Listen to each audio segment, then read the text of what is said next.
வணக்கம் நண்பர்களே. இன்று நாம் ஒரு வித்தியாசமான இளவரசியை சந்திக்கப் போகிறோம். பட்டு ஆடைகளும் வைர நகைகளும் மட்டுமே இளவரசிக்கு அழகு என்று நினைப்பவர்களுக்கு பாடம் சொல்லும் கதை இது. ஒரு தேசத்தை ஆள ஒரு இளவரசன் தேவையில்லை, அன்பும் துணிச்சலும் கொண்ட ஒரு பெண்ணே போதும் என நிரூபித்த இளவரசி ரோஜாவின் வீர பயணம் இதோ. ஒரு செழிப்பான கிராமத்தில் வாழ்ந்தாள் இளவரசி ரோஜா. அவள் அரண்மனை அந்தப்புறத்தில் முடங்கிக் கிடக்கவில்லை. தினமும் வயல்வெளிகளுக்குச் சென்று மக்களோடு மக்களாக வேலை செய்தாள்.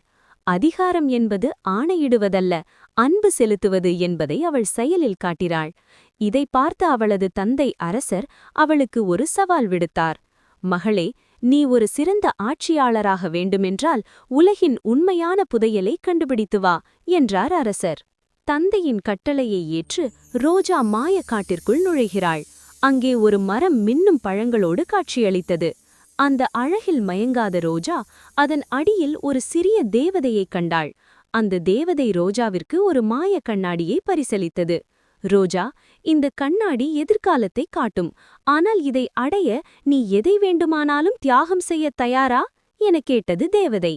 ரோஜா சிறிதும் தயங்காமல், என் மக்களின் நலனுக்காக என் சுகபோகங்கள் அனைத்தையும் தியாகம் செய்யத் தயார் என்றாள். உடனே அந்த மாய கண்ணாடி ஒளிரத் தொடங்கியது.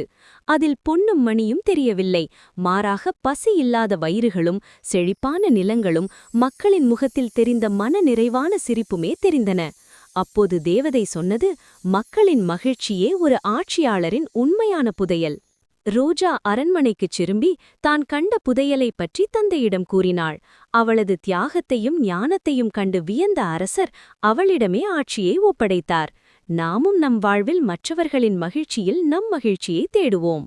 குறள்: முறை செய்து காப்பாற்றும் மன்னவன் மக்கட்கு இறை என்று வைக்கப்படும். விளக்கம்: நீதி தவறாமல் ஆட்சி செய்து தன் நாட்டு மக்களை கண்ணும் கருத்துமாக காக்கும் ஒரு தலைவரை மக்கள் கடவுளுக்கு நிகராக போற்றுவார்கள்.